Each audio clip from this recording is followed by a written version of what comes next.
Okay, requirement documentation में सारी requirement लिखी होती है। कौन कौन सी रिक्वायरमेंट होती है, बिजनेस की क्या रिक्वायरमेंट है, फंक्शनल की क्या रिक्वायरमेंट है, सोल्यूशन की क्या रिक्वायरमेंट है, नॉन फंक्शनल रिक्वायरमेंट कौन कौन सी, सारी रिक्वायरमेंट्स लिखी होती है रिक्वायरमेंट डॉक्यूमेंटेशन। रिक्वायरमेंट सही है। ट्रेसेबिलिटी मैट्रिक्स क्या होती है? रिक्वायरमेंट ट्रेसेबिलिटी मैट्रिक्स बेसिकली हम लोग उसमें यही ट्रेस करेंगे रिक्वायरमेंट्स, कौन सी रिक्वायरमेंट कौन देगा हमें गुड और कौन मेंटेन करेगा और क्या नाम गुड है, कौन रिस्पॉन्सिबल है उनके अगेंस्ट, उनको गुड मतलब फर्दर एवेल्युएट करने के लिए। Good good. अच्छा, रिक्वायरमेंट ट्रेसेबिलिटी बन गया। मैं जरा इसमें बता दूं, रिक्वायरमेंट डॉक्यूमेंटेशन में सारी रिक्वायरमेंट्स आ गई कि रिक्वायरमेंट कौन कौन सी कहाँ पे आ गई, उसका रीजन क्या है। रिक्वायरमेंट ट्रेसेबिलिटी मैट्रिक्स में रिक्वायरमेंट आ गई, किसने रिक्वायरमेंट दी है, क्यों दी है, कौन से प्रोजेक्ट ऑब्जेक्टिव को आ रही है, कब दी है, उसका क्या स्टेटस है, सारा कुछ रिक्वायरमेंट ट्रेसेबिलिटी मैट्रिक्स में आता है। अब मुझे ये बताइए इसके बाद क्या होता है, रिक्वायरमेंट ट्रेसेबिलिटी मैट्रिक्स बन जाते हैं। रिक्वायरमेंट ट्रेसेबिलिटी मैट्रिक्स के बाद फिर हम लोग क्या नाम है डब्ल्यूबीएस बनाते हैं, क्योंकि पहले प्रोजेक्ट्स के स्कोप स्टेटमेंट आएगी, good, well done. What the process है उसमें? उसमें वो define scope well done, well done. या प्रोजेक्ट या डेवलप स्कोप। जो है प्रोजेक्ट स्कोप स्टेटमेंट में क्या क्या होता स्कोप स्टेटमेंट हम लोग हमारे पास एक हाई लेवल इंफॉर्मेशन होती है कि हम लोग क्या बनाने जा रहे है? हाई लेवल हैं, या उसमें फिर ये प्रोजेक्ट चार्टर होता है, स्कोप स्टेटमेंट डिटेल्ड इंफॉर्मेशन होती है। फुल, सही मैंने है। आपको कल एग्जांपल दिया था, एग्रीमेंट होता है, फुल डिटेल में लिखा हुआ है कि आपका अगर घर बनना है कि एक एक चीज डिटेल में होती है, ये चीजें सारी इसके अंदर होनी चाहिए, फुल डिटेल। क्या इसमें एक्सेप्टेबल क्राइटेरिया होगा, क्या assumption होगी, क्या कंस्ट्रेंट होगा, क्या चीज इसमें होगी, क्या चीज नहीं होगी, सारा कुछ आपका स्टेटमेंट में होगा। हर चीज सही है। प्रोजेक्ट स्कोप स्टेटमेंट के अंदर होगी। क्लियर है? सही है। ठीक है। ठीक हो गया जी। अब प्रोजेक्ट स्कोप स्टेटमेंट बन गई, इसमें एक्सेप्टेबल, रिमेंबर रिमेंबर, इसमें एक्सेप्टेबल क्राइटेरिया भी है। ठीक है, इसमें सही है। प्रोजेक्ट स्कोप स्टेटमेंट में आपका डिलीवरेबल क्राइटेरिया हर चीज इसके अंदर स्टेटमेंट के अंदर आता है। ठीक है, क्या चीज होगी क्या ठीक है। चीज नहीं होगी, सब कुछ प्रोजेक्ट स्कोप स्टेटमेंट में। एक्सेप्टेबल क्राइटेरिया सबसे इंपॉर्टेंट, एक्सेप्टेबल क्राइटेरिया कि सही। क्या चीज आपने एक्सेप्ट करनी है, क्या बनाना है, ऑल रिक्वायरमेंट, ठीक है। assumption, constraint, सारा कुछ इसमें आ गया। अब इसके बाद क्या करते हैं? इसके बाद फिर हम लोग क्या नाम है डब्ल्यूबीएस बनाते हैं। WBS डब्ल्यूबीएस के प्रोसेस में हम लोग डब्ल्यूबीएस की प्रोसेस क्रिएट डब्ल्यूबीएस प्रोसेस में हम लोग अपना स्कोप बेसलाइन करते को बेसलाइन आ जाता है। इसको बेसलाइन में क्या क्या होता है, किन तीन चीजों का मिक्सचर होता हैं, वही कंट्रोल अकाउंट्स और वर्क पैकेजेस का। है? राइट, को बेसलाइन में तीन चीजें होती है, वर्क सही ब्रेकडाउन है। स्ट्रक्चर, हाँ। वर्क ब्रेकडाउन स्ट्रक्चर डिक्शनरी और प्रोजेक्ट स्कोप स्टेटमेंट। सही है। Work breakdown structure, work breakdown structure dictionary और प्रोजेक्ट स्कोप स्टेटमेंट, ये चीजें हमारी अप्रूव्ड होती है। तो जब आपने स्कोप बेसलाइन बना दी है, स्कोप बेसलाइन आपकी अप्रूव होगी, अप्रूव होने के बाद वो आपकी बेसलाइन बन जाएगी। अब बेसलाइन का बेसिकली मतलब क्या है, अगर बन गई इसका मतलब क्या है? इसका मतलब है कि हमारा प्रोजेक्ट अब हम लोग एक ट्रैक पे आ गए, हमें एक चीज क्लियर हो गई है, अब हमें उस पर काम करना है। अच्छा, बेसलाइन स्कोप बेसलाइन बन गई। अब हम जाते हैं, अब हमने स्केड्यूल बेसलाइन बनाते हैं। जरा वॉक मी थ्रू कैसे स्केड्यूल बेसलाइन बताएगा? अच्छा यार एक मिनट आमिर भाई, आई थिंक आप पे ना हेडफोन की पिन। जी, आपके पास स्कोप बेसलाइन बन गई, अब स्केड्यूल बेसलाइन आपने कैसे बनानी है?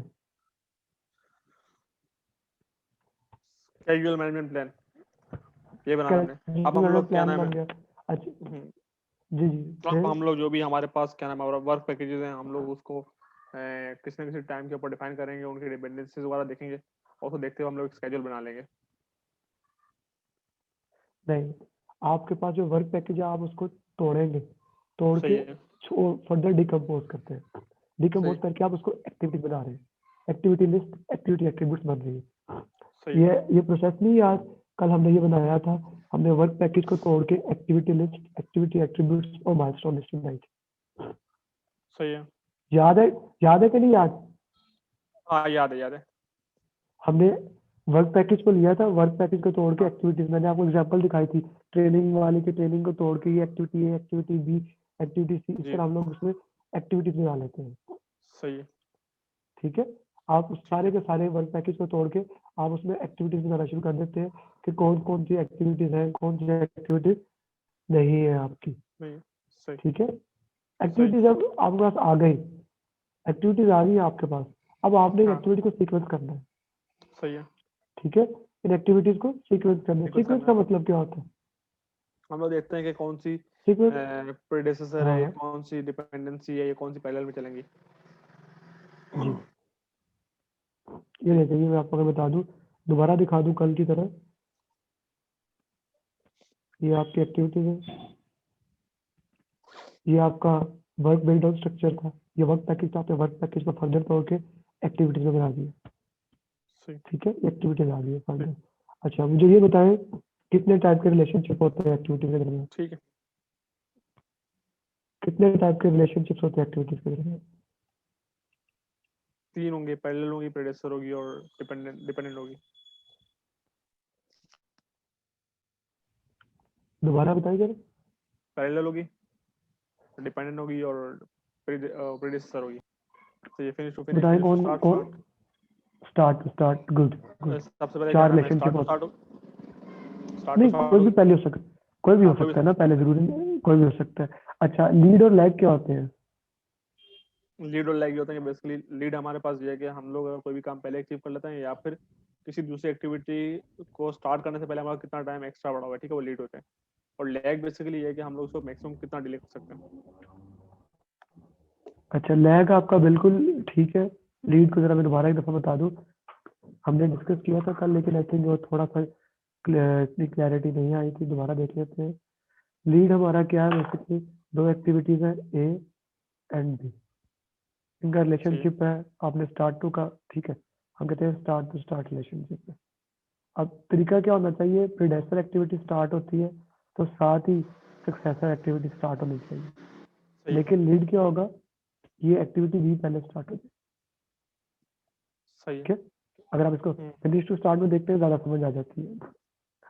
फिनिश टू स्टार्ट में लीड क्या होता है आपका, जो सक्सेसर एक्टिविटी है ना, इसको शुरू हम्म, होना चाहिए था बी के खत्म होने, ए के खत्म होने के बाद, लेकिन ये खत्म सही है होने से पहले शुरू हो जाती है, इसे कहते हैं लीड। सही लैग क्या होता है कि एक्टिविटी थोड़ा डिले करके शुरू होती है, उनमें डिले आ जाता है, लैग इज बेसिकली डिले, ठीक है। अच्छा फिर हम सही लोग, ये क्लियर है, क्लियर है। ये क्लियर है। अच्छा फिर हम लोगों ने पढ़ा था कि चार टाइप के वो डिपेंडेंसीज हैं, मैंडेटरी डिपेंडेंसी, डिस्क्रिशनरी, वो क्या होती है, हम्म, क्या होती है? आवाज गायब हो गई आप। हमने पढ़ा था कि डिपेंडेंसीज होती है, मैंडेटरी डिपेंडेंसी, डिस्क्रिशनरी डिपेंडेंसी, वो क्या होती है?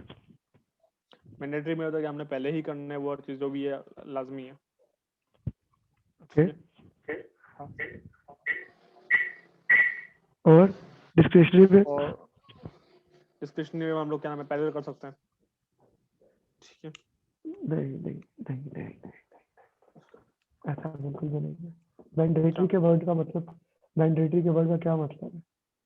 मैंडेटरी तो ये है कि मैंडेट लाजमी करना है। लाजमी करना है, ये अगर लाज आता है ना कि ये पहले करनी है, ये बाद में करनी है, ये बाद में होनी है, ये हम्म, कंपल्शन लग जाए ना, ये काम बाद में होना है, ये या पहले होना है, किसी भी चीज की कंपल्शन लग जाए तो उसे कहते हैं आप मैंडेटरी। फॉर एग्जाम्पल सही पीएमपी से पहले आपने एप्लीकेशन सबमिट करनी, सही है एग्जाम से पहले आपकी एप्लीकेशन अप्रूव होनी चाहिए, एग्जाम से पहले आपने फीस दी होनी चाहिए, ये सारा का हम्म, सारा क्या है, ये मैंडेटरी है। ये मैंडेटरी है। डिस्क्रिशनरी क्या है, प्रेफर्ड प्रैक्टिसेस, जो आपका दिल करता है वो आप करें, ठीक है।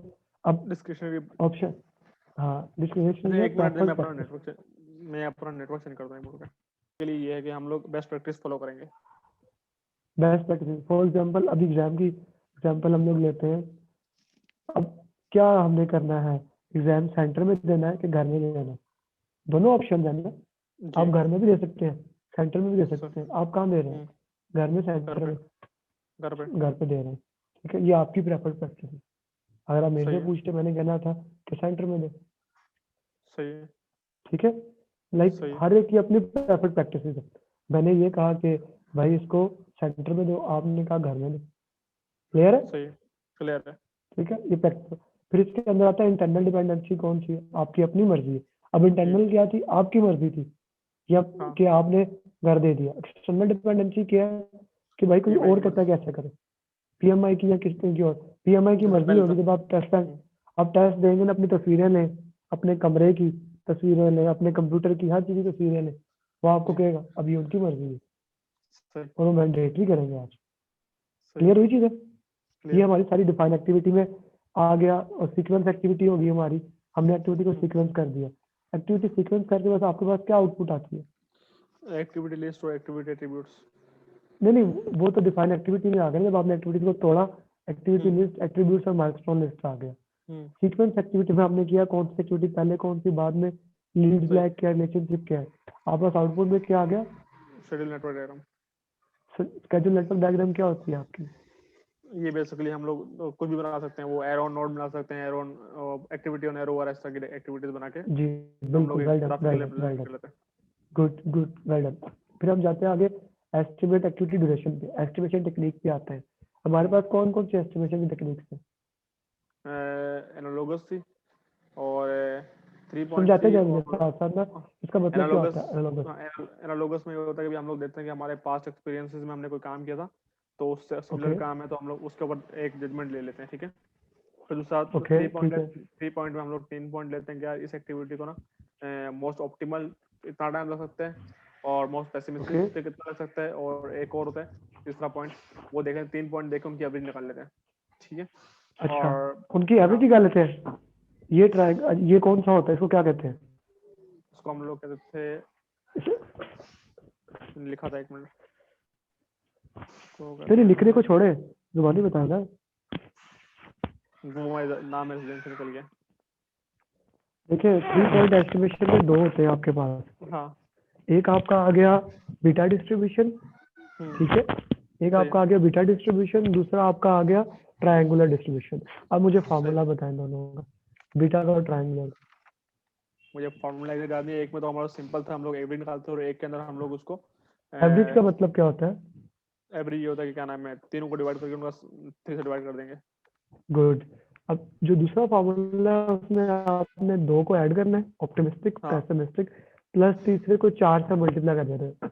जी optimistic plus pessimistic plus 4 into most likely. अब ऊपर देखें 4 5 6, 6 बनता है ना, तो आप ऊपर भी जी एवरेज बेसिकली ले रहे हैं। ऑप्टिमिस्टिक प्लस जी मोस्ट लाइकली, ठीक है, प्लस जी pessimistic plus 4 most likely divide by 6, ठीक जी है जी सही है। जी। क्लियर हो गया? जी क्लियर हो गया। ठीक हो गया। और वो अच्छा, बीटा वाला पैरामीट्रिक एस्टिमेशन कौन सी होती है? बीटा वाला मैंने सही बताया था ना कि बीटा वाला में सिंपल हम लोग सम करके उसका एवरेज कर लेंगे। नहीं नहीं नहीं नहीं, जो आपका हम्म, है ना ट्रायंगुलर डिस्ट्रीब्यूशन, उसमें हम्म, होता है optimistic pessimistic plus most likely divide bye 3। इसको हम कहते हैं ट्रायंगुलर डिस्ट्रीब्यूशन। ठीक है। इसको हम कहते हैं, ये जो आपका ट्रायंगुलर ट्रायंगुलर। डिस्ट्रीब्यूशन बनता है ना, ये बनता है ऑप्टिमिस्टिक पेसिमिस्टिक हम्म, मोस्ट लाइकली, इन तीनों को ठीक ऐड करके डिवाइड कर दें आप 3 पे, इसे हम कहते हैं ट्रायंगुलर डिस्ट्रीब्यूशन। सही फिर है। आपका आता है बीटा डिस्ट्रीब्यूशन। बीटा डिस्ट्रीब्यूशन क्या होता है?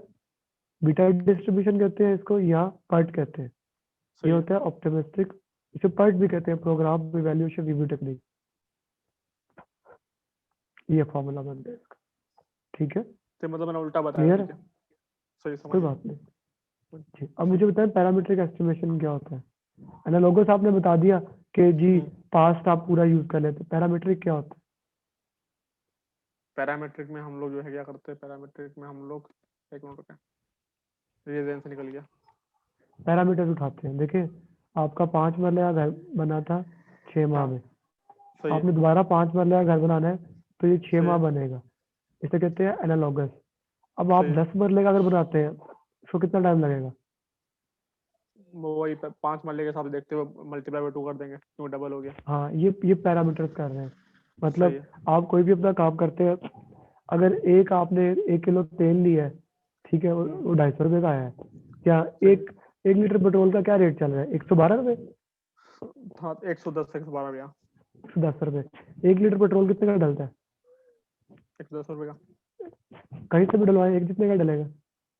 थोड़ा ऊपर नीचे होगा ये तो हो गया यही कर लेते हैं, हाँ। एनालॉगस एस्टिमेशन होगी। अगर आप जी 10 लीटर डलवाते हैं, वो कितने का होगा? वही 1100 रुपये का। 1100 मल्टीप्लाई हो जाएगा। जी ये पैरामीटर हो गया, ठीक है। सही 3 पॉइंट आपने पढ़ लिया। बॉटम अप एस्टिमेशन क्या होता है? बॉटम अप का नहीं आइडिया। यार आपने कोई भी घर बनाना है, ठीक है, हाँ आपने अगर घर बनाना है तो आप सारी सही। एक्टिविटीज को ऐड करते हैं कि ईंटों के कितने पैसे लगेंगे, पेंट के कितने पैसे लगेंगे, मिस्त्री के सही। पैसे कितने होंगे, एक्सकवेशन के कितने पैसे होंगे, आप सारी किचन के कितने पैसे लगेंगे, सारी एक्टिविटीज को ऐड करते जाएंगे, आपके पास बॉटम अप एस्टिमेशन आ जाएगी। नीचे से आप वर्ड के ऊपर गौर करें ना, बॉटम अप, नीचे से आप सही। ऊपर जा रहे हैं, bottom up, up. Bottom up estimation, simple सी बात, बॉटम से ऐड करते करते चले जाते हैं। सबसे ज्यादा एक्यूरेट बॉटम अप एस्टिमेशन होती है, सही। सबसे ज्यादा accurate bottom up estimation. Bottom up. सबसे कम एक्यूरेट कौन सी होती है? सबसे कम जो parametric, parameter. Analogous analogous analogous analogous, analogous. Analogous सबसे लीस्ट एक्यूरेट होती है, ठीक है, और सही। 3 पॉइंट एस्टिमेशन सबसे ज्यादा एक्यूरेट होती है। ओ, बॉटम अप सबसे ज्यादा एक्यूरेट Bottom up। होती है, उसके बाद 3 पॉइंट एस्टिमेशन, उसके बाद पैरामीट्रिक, और लीस्ट एक्यूरेट एनालॉगस होती है। क्लियर है? जी क्लियर है। एनी कंफ्यूजन सो फार? नहीं कोई नहीं। अच्छा, रिजर्व एनालिसिस क्या होता है? रिजर्व एनालिसिस हम लोग रिजर्व एनालिसिस क्या होता है? हम लोग कुछ टाइम रखते हैं या कुछ रिसोर्सेज रखते हैं, रिजर्व करते हैं कि अगर कभी ये केस में कोई कॉस्ट। मसला हो गया तो हम लोग कवर करेंगे। अच्छा, रिजर्व दो टाइप के होते हैं, कॉन्टिजेंसी रिजर्व, मैनेजमेंट और रिजर्व। मैनेजमेंट। जी। कॉन्टिजेंसी रिजर्व और and management manage. Reserve. Contingency reserve उनके लिए होता है जो आपने पहले रिस्क आइडेंटिफाई किए हुए हैं, जी। जो पहले रिस्क आपने आइडेंटिफाई आइडेंटिफाई किए हुए हैं, हाँ। उनके लिए हम क्या करते हैं? Contingency reserve contingency. करते हैं, ठीक है, उनके लिए जी। हम लोग कॉन्टिजेंसी रिजर्व कॉन्टिजेंसी। करते हैं, ठीक है। जी। ये सही है। नॉन अननोन, इसको कहते हैं non unknown. Non unknown, unknown. Non unknown मतलब क्या? बेसिकली नॉन अननोन ये हमें तो पता होता है कि ये रिस्क होगा, लेकिन कब अक्कर होगा ये पता नहीं होता। Good, well done. इसके लिए हम कौन सा रिजर्व करते हैं? Contingency reserve. Contingency.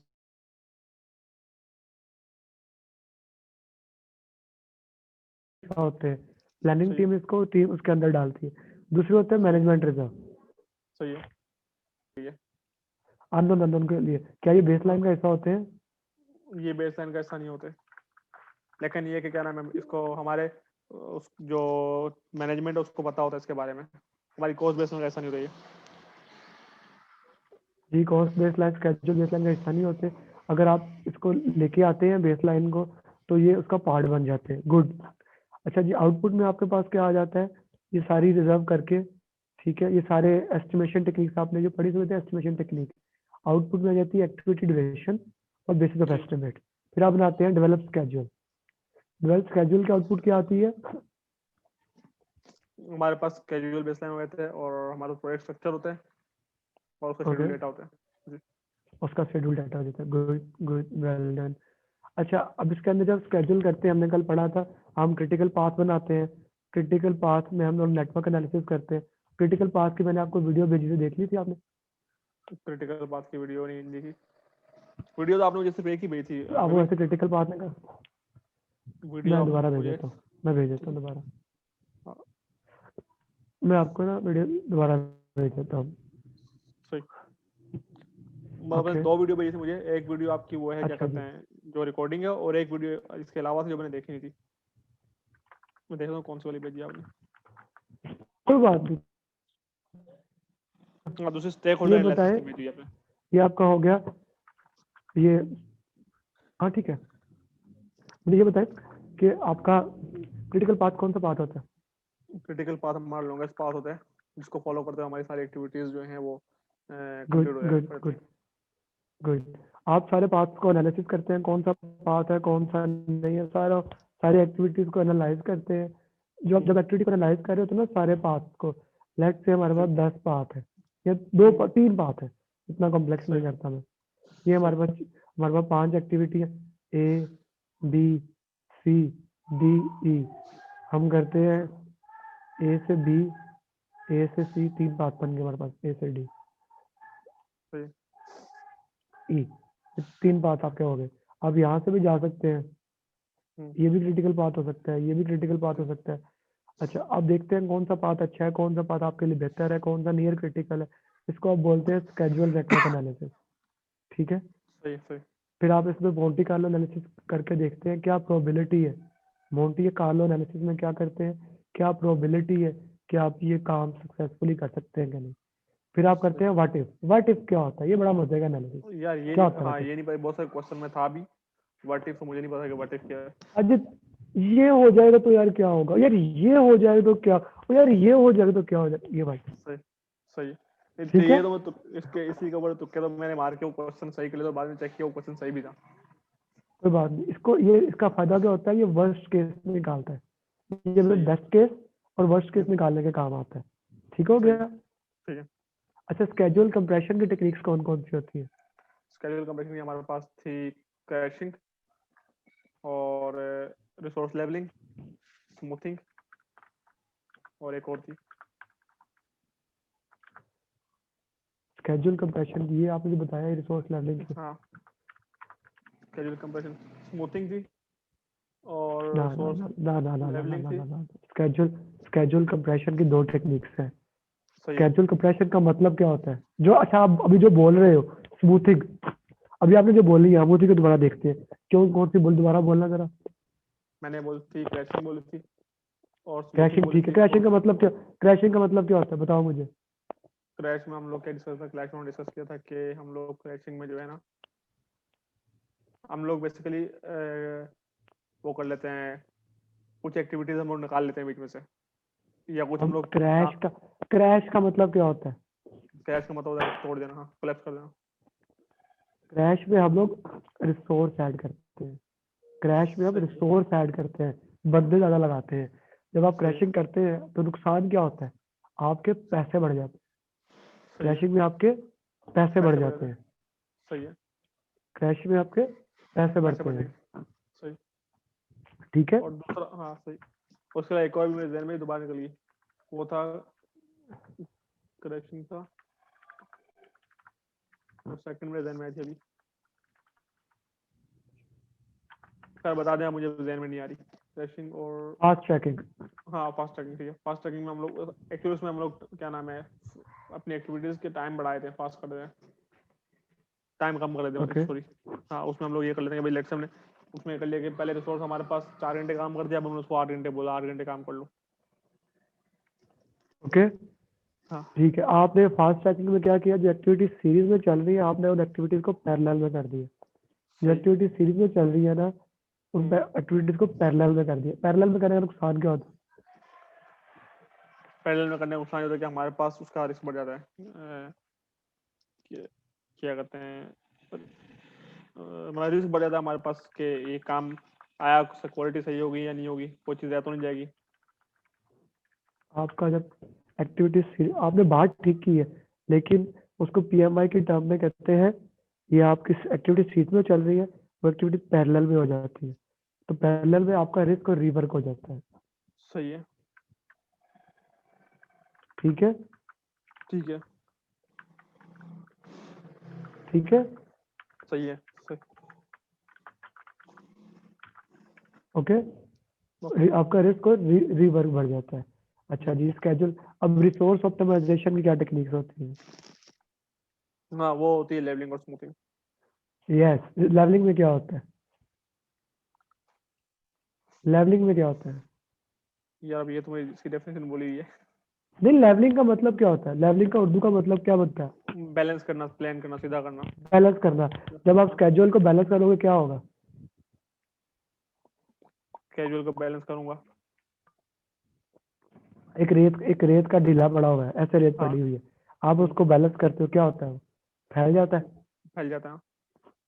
Level resource levelling में क्या होता है, आपका स्केड्यूल फैल जाता है, आपका फैल जाता है। स्केड्यूल बड़ा हो जाता है। फैल आपका सही है। स्केड्यूल बड़ा हो जाता है, रिसोर्स बढ़ लेवलिंग जाएगा। में स्केड्यूल आपका लंबा हो जाएगा। ठीक हो सही गया। है। सही है। रिसोर्स लेवलिंग में आपका स्केड्यूल लंबा हो जाएगा। क्लियर हो गई ये बात? बढ़ गया, स्केड्यूल बढ़ जाएगा, या हमारा क्या नाम है, टाइम जो एक्टिविटी ड्यूरेशन बढ़ जाएगी। तो वही बढ़ जाएगी ना, हमारा स्केड्यूल सही। बड़ा हो जाएगा, लेकिन सारे रिसोर्स ऑप्टिमाइज हो जाएंगे। रिसोर्स स्मूथिंग में क्या होता है? स्मूथिंग में हम लोग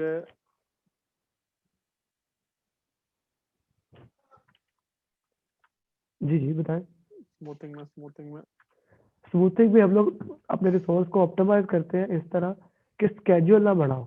एक चीज सही हम है, कंफर्म करते हैं कि स्केड्यूल हमारा लंबा ना हो। सही है ओके, स्केड्यूल हमारा लंबा ना हो। ना, मतलब ठीक है, इसमें हम लोग जो ये मर्जी करें। एग्जांपल ले सकते हैं कि पहले हमारे साथ अगर कभी एक बंदा 4 घंटे काम कर रहा था, अभी भी वही बंदा काम करेगा, लेकिन अब ये कि वो उसको 4 घंटे हमने बोला 6 घंटे काम कर लो। ठीक है ये एग्जांपल। जी, आगे चलते हैं हम। स्केड्यूल कंप्रेशन कर दिया, स्केड्यूल आपने ऑप्टिमाइजेशन कर दिया। ठीक है, अब हम आगे देखते हैं। अब हम लोगों ने नेटवर्क एनालिसिस कर लिया, हमारे पास स्केड्यूल बेसलाइन आ गई। स्केड्यूल बेसलाइन क्या होता है? स्केड्यूल बेस्ड में बेसिकली हमारे पास एक ऐसा अप्रूव डॉक्यूमेंट होता है जो कि हम लोग सारी इंफॉर्मेशन होगी उसमें हमारे पास। अप्रूव्ड स्केड्यूल आ जाता है आपके पास, हाँ, प्रोजेक्ट स्केड्यूल, स्केड्यूल डाटा जाता है। ये भी अप्रूव्ड वर्जन होता है। अब हम सही। जाते हैं कॉस्ट में। अब हम जाएंगे कॉस्ट कॉस्ट में। ठीक है, कॉस्ट में हमने देखना है जी, कॉस्ट हमारी क्या होती है बेसिकली। बेसिकली अब हमारे कॉस्ट में जितने भी हाँ, हमने जितने कॉस्ट भी में हमारे बनाना क्या है? रिसोर्सेज लगे, कॉस्ट में हमने अब हमारा टारगेट तो कॉस्ट बेस लाइन होगा, ठीक है। Okay, good good. हाँ, लेकिन पहले इसमें हमारे पहले क्या पास बनेगा? पहले कॉस्ट बनेगा management cost plan. Management plan. फिर हम करेंगे एस्टिमेट कॉस्ट, सही है, एस्टिमेट एक्टिविटी कॉस्ट। ठीक है, ये एस्टिमेट कॉस्ट है। ठीक है, सही है। एस्टिमेट कॉस्ट है। हम्म, एस्टिमेट कॉस्ट, इसमें क्या आ जाएगा? Cost estimate. वही जो हमने सही। एस्टिमेट की टेक्निक इस्तेमाल की थी ना, हम्म, एंड बेसिस ऑफ एस्टिमेट, सही। वही जो हमने इस्तेमाल की थी ना, वो उसी उसी टेक्निक से आप ये इसमें इस्तेमाल करेंगे। एग्जैक्टली वही टेक्निक, सही। कोई फर्क नहीं। वही टेक्निक आप इसमें इस्तेमाल करेंगे।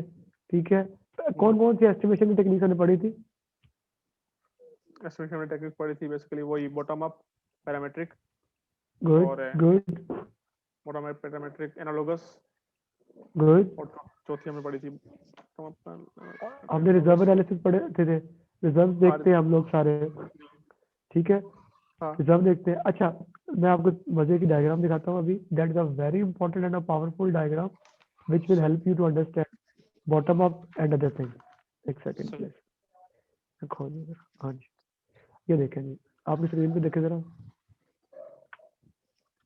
सही। अच्छा, ये क्या है? ये बेसिकली बॉटम अप को भी शो कर रही है, साथ में हम्म, रिजर्व को भी शो कर रही है, साथ में बेसलाइन को भी शो कर रही है। अच्छा जी, सही। क्या आ रहा है इसके अंदर? अगर आप देखते हैं, ये सारी आपकी एक्टिविटीज है। ये सारी सही है। एक्टिविटीज आप लेट से 10,000 20,000 जितनी एक्टिविटीज है, हम एक्टिविटीज को कंबाइन करते हैं, हमारा वर्क पैकेज बनता है। सही है। क्या बनता है हमारा? वर्क वर्क पैकेज बनता है। अब वर्क पैकेज को ऐड करते हैं ना, तो आप सारे कंट्रोल अकाउंट बन जाते हैं। सही है। सारे कंट्रोल अकाउंट्स को ऐड कर देंगे, पूरे प्रोजेक्ट के एस्टिमेट्स बन गए, ड्यूरेशन सही के है। एस्टिमेट्स भी बन गए आपके, और हम्म, आपके कॉस्ट के एस्टिमेट्स भी बन गए। क्लियर हो गया? क्लियर फिर हो गया। फिर आप इसमें ना, जब कॉन्टीजेंसी रिजर्व करते हैं, कॉन्टीजेंसी रिजर्व कौन से होते हैं? वही जो हमारे पास क्या नाम है, हम रखेंगे हम लोग नॉन अनाउंस के लिए। नॉन अननोन के लिए। Well done. नॉन अननोन के लिए जो रिजर्व रखते हैं, वो हमारे कॉन्टीजेंसी रिजर्व है। बेसलाइन का ये ऐड किए, ये बेसलाइन का हिस्सा है, पार्ट हो गया। बेसलाइन का हिस्सा है। फिर मैनेजमेंट रिजर्व ऐड करते हैं। मैनेजमेंट रिजर्व हमारे कॉस्ट बजट का हिस्सा है। ठीक है। कॉस्ट बजट का बजट हिस्सा है, पूरे प्रोजेक्ट सही। बजट का। मैनेजमेंट सही। रिजर्व लेने के लिए, मैनेजमेंट रिजर्व लेने के लिए आपको मैनेजमेंट से अप्रूवल चाहिए होता है। ठीक हो गया? सही है। सही है। ये जो एस्टिमेशन है, ये बॉटम अप एस्टिमेशन से हमने किया। क्लियर हो गया आपके पास? ऐसा, हाँ, क्लियर है। अच्छा, आगे जाते हैं हम अपने पास। हमारे पास एस्टिमेट्स आ गए सारे। फिर हम इसी इसी टेक्निक को इस्तेमाल करते हुए ना, डेवलप बजट में डेवलप बजट में क्या बताएंगे? कॉस्ट बेसलाइन सही है। और project funding requirement. Project funding funding requirement. Requirements. Clear हो गया जी? क्लियर आपकी हो गया। तीसरी बेसलाइन बन गई है भाई। अब सही। आपकी दूसरी तीसरी बेसलाइन बन गई है। इसमें कोई कंफ्यूजन यहाँ तक? नहीं, कोई नहीं अभी तक। तीनों बेसलाइन बन गई है। अब हम जाते हैं अपने रिस्क के ऊपर। सही। हमने बात की थी ना, प्लानिंग में सबसे इंपॉर्टेंट है 3 बेसलाइन बनाना, फिर रिस्क रजिस्टर, कि क्या सही है। चीज़ है जो हमारे रिस्क को डैमेज कर सकती है। ठीक हो गया? हमारी बेसलाइन आ गई थी। अब let's go to risk register. Risk क्या होता है यार? इस बेसिकली वही चीज जो हमारे एक प्रोजेक्ट को इन्फ्लुएंस करे किसी भी तरह ना। फॉर एग्जांपल हम लोग कोई काम कर रहे थे, और हमें पहले से ही पता है, या अच्छा लाजमी कि पता हो या ना हो, ठीक है, वो कोई ना कोई अच्छा। थ्रेटनिंग अलार्मिंग पॉइंट होता है या कोई ऐसी चीज होती है जो कि हमारे प्रोजेक्ट को खतरे में डाल सकती है। फॉर एग्जाम्पल हमारा एक क्या नाम है वेंडर था जिसने कोई चीज देनी थी, और एंड टाइम पे उसने कहा कि यार ये चीज अवेलेबल नहीं है, ओके। ठीक है। अच्छा। या फिर यूँ कह लें ठीक कि हो क्या गया। नाम है, हम लोग कोई काम कर रहे थे, हमारी टीम में से कोई बंदा जो है वो उसने लीव पे चला गया किसी वजह से, ठीक है। ओके। और ये भी हो सकता ओके। है कि भाई कोई और वहाँ स्टेक होल्डर था जिसने कोई चीज़ प्रोवाइड करनी थी या कोई अप्रूव करनी थी, ओके। वो अवेलेबल नहीं है। या यूँ भी कह सकते हैं ओके। हमारा कोई अपना जो कम्युनिकेशन चैनल चल रहा है, फॉर एग्जाम्पल हम लोग अपनी कम्युनिकेशन करते हैं जूम के थ्रू, ठीक है। और कल ओके। जूम कहता है कि जी अब ओके। पहले तो ठीक है आप फ्री में 45 मिनट का ले लेते, अब मैं जो है ना आपको इतने, और पैसे बहुत अच्छे से हाई हैवी बढ़ाए थे, और कहता है कि जी अब ओके। आप तो पेमेंट लेनी है, तो अब हमें क्या नाम है वो एक रिस्क है हमारे लिए। ओके। ठीक हो गया। अच्छा जी, सही हो गया। रिस्क पॉजिटिव भी हो सकता है, जी, कैसे? इस पॉजिटिव इस तरह हो सकता है कि फॉर एग्जांपल हमारे पास एक वेंडर था, उसने किसी का मना कर दी, ठीक है, कि मीट मेरे से भी अवेलेबल नहीं है। उस टाइम आपके फॉर एग्जांपल आपको उस टाइम उससे बात हुई थी कि यार ये चीज़ आपको वो लेट से $100 की देगा। आपने फिर वैसे भाई रिस्क था, आप उसको अपने मैनेज करना था, आप किसी और वेंडर के पास गए, उस वेंडर ने आपको वो $90 की दे दी, तो आपको थोड़ा सा पॉजिटिव बेनिफिट हो गया। इसके अलावा ये भी हो सकता है हाँ, कि कोई ऐसा रिस्क हो, कोई ऐसी एक्टिविटी जो कि पहले थी प्लान थी, अब वो आपके पार्ट नहीं है, चेंज रिक्वेस्ट आई और वो एक्टिविटी निकल गई। पहले जो आपको 10 ठीक दिन है। का टाइम एक्स्ट्रा था, अब वो 10 दिन आपको यहाँ से बेनिफिट हो गया, बच गया क्योंकि गुड। एक्टिविटी की वजह गुड। से। गुड। पहले पहले प्रोसेस में आपका क्या हुआ है, पहले प्रोसेस की बात करते हैं। रिस्क मैनेजमेंट प्लान बनता है, ठीक है। जी, रिस्क मैनेजमेंट प्लान क्या होता है? रिस्क मैनेजमेंट प्लान बताता है कि आपकी प्रोबेबिलिटी, प्रोबेबिलिटी क्या होता है यार? Probability basically chances of occurrence. Okay. Chances of occurrence. Impact क्या होगा? इम्पैक्ट बेसिकली वो किस तरह आपको नुकसान या फायदा पहुंचाएगा। जी। रिस्क मैनेजमेंट प्लान आपका जो बताता है रिस्क कैसे मैनेज करना है, आपकी ऑर्गेनाइजेशन की रिस्क वर्स वगैरह क्या है। अच्छा, रिस्क की डेफिनेशन हमेशा ये होगी, हमेशा ये होगी, एक मिनट देंगे प्रोबेबिलिटी बच्चों इनटू, को भगा के, एक मिनट देंगे बाहर से बच्चों को भगा के। रिस्क की डेफिनेशन हमेशा प्रोबेबिलिटी इनटू इम्पैक्ट होती है। सही है, प्रोबेबिलिटी इनटू इनटू इम्पैक्ट होती इम्पैक्ट। है। प्रोबेबिलिटी में पता है इम्पैक्ट क्या है, ठीक है। सही है, अब पहला रिस्क का प्रोसेस है आइडेंटिफाई रिस्क। पहला प्रोसेस सही है। क्या है? 25 आइडेंटिफाई का मतलब क्या होता है? कि हम लोग उसको क्या? पता कर लें कि भाई आइडेंटिफाई रिस्क रिस्क, क्या है और क्या रिस्क है? उसके क्या इम्पैक्ट होगा और क्या प्रोबेबिलिटी होगी। नहीं, यहाँ हम्म, पे आइडेंटिफाई रिस्क में सिर्फ आप रिस्क की लिस्ट निकालते हैं। सही है, आप सारे रिस्क की लिस्ट निकालते हैं, सही कौन है, कौन से रिस्क हो सकते हैं, सारे रिस्क की लिस्ट निकालते हैं। कौन सही कौन है, से रिस्क हो सकते हैं, कौन कौन से रिस्क हैं, कौन कौन से रिस्क नहीं है, आप सारे रिस्क निकालते हैं। ठीक हो गया? सही है, क्या ठीक है। रिस्क है, क्या रिस्क नहीं है, आप सारे रिस्क की लिस्ट निकालते हैं। लिस्ट निकालते हैं, क्लियर है कि नहीं क्लियर? क्लियर है, लिस्ट ऑफ ऑल रिस्क, ठीक, ठीक है सही, कि नहीं? ठीक। लिस्ट ठीक ऑफ है, ठीक है, ऑल रिस्क। सही, अब उसमें ये भी आता है कि पोटेंशियल रिस्पॉन्स क्या हो सकते हैं। पोटेंशियल ठीक, रिस्पॉन्स, पोटेंशियल ऑनर के। लिस्ट ऑफ ऑल रिस्क आगे कैसे निकाले? आपने सारे डॉक्यूमेंट को रिवाइज किया, आपने पिछले ठीक, प्रोजेक्ट के लेसन लर्न देखे, आपने ठीक, ओपीए देखे, आपने चार्टर देखा, आपने प्लान देखा, बिजनेस प्लान देखा, ठीक है। आपने आपकी चेकलिस्ट देखी, पुरानी चेकलिस्ट में क्या क्या चीजें हैं। एक एक जो डॉक्यूमेंट आपका पॉसिबल है ना देखना, ठीक है, आप हर डॉक्यूमेंट को देखते हैं, ठीक है। सही, आप हर डॉक्यूमेंट को रिवाइज करते हैं। क्लियर है कि नहीं सही, क्लियर? क्लियर है। कौन कौन सा डॉक्यूमेंट, कौन कौन से डॉक्यूमेंट हो सकते हैं आपके? रिस्क रजिस्टर होगा। ना ना ना, जिन डॉक्यूमेंट्स को आपने देखना है आइडेंटिफाई रिस्क करते वक्त। अच्छा, प्रोजेक्ट चार्टर होगा अपने प्रोजेक्ट ऑर्गेनाइजेशन चार्टर हो प्रोसेस। सकता है, प्लान हो सकता है, डॉक्यूमेंट्स हो सकते हैं आपके, ठीक है। सारे प्लान, सारे सही डॉक्यूमेंट, है, assumption log, list register, lesson learn register, documentation, stakeholder, ठीक सही है। है, एक्सपर्ट से पूछते हैं, चेकलिस्ट देखते हैं, रूट कॉज एनालिसिस करते हैं, अजम्पशंस देखते हैं, स्वॉट analysis, strength weakness opportunity analysis करते हैं। आप अपनी लिस्ट देख लेते हैं। ऑर्गेनाइजेशन में ना चेकलिस्ट बनी होती है, लाइक सही है, पेक्टल, पॉलिटिकल, इकोनॉमिकल, सोशल, सारी लिस्ट बनी होती है, ठीक सही है, सारी सही लिस्ट बनी होती है। आप वो लिस्ट देख के इन रिस्क को आइडेंटिफाई करते हैं, ठीक हो गया। जब आप सही लिस्ट है ऑफ रिस्क आ गई, उनके रिस्पॉन्स देखते हैं, ऑनर्स देखते हैं कौन होंगे। अब आपके पास लेट से 10,000 रिस्क आ गए, आप इन हाँ सारे रिस्क का प्लान बनाना शुरू कर देंगे, सारे रिस्क पे नहीं काम शुरू कर देंगे, क्या करेंगे? इनको हम लोग क्या नाम है वो कर लेंगे, ऑर्गेनाइज कर लेंगे किसी ग्रुप में और उसके हिसाब से वो देख लेंगे भाई ये इस फेज में आ सकता है या इस देखिए, टाइम पे आ सकता है, तो उसके लिए हम लोग आपका इस प्रोसेस में आया प्लान, रिस्क मैनेजमेंट में रिस्क मैनेजमेंट प्लान क्या आया ठीक आपका? है risk management plan plan risk में आपका आया है रिस्क मैनेजमेंट प्लान, ठीक है। सही ये वाला इधर आ गया, रिस्क मैनेजमेंट प्लान आ गया, ठीक है। हम्म फिर आपने अपना रिस्क रजिस्टर बना दिया, रिस्क रजिस्टर में रिस्क सारे आ गए।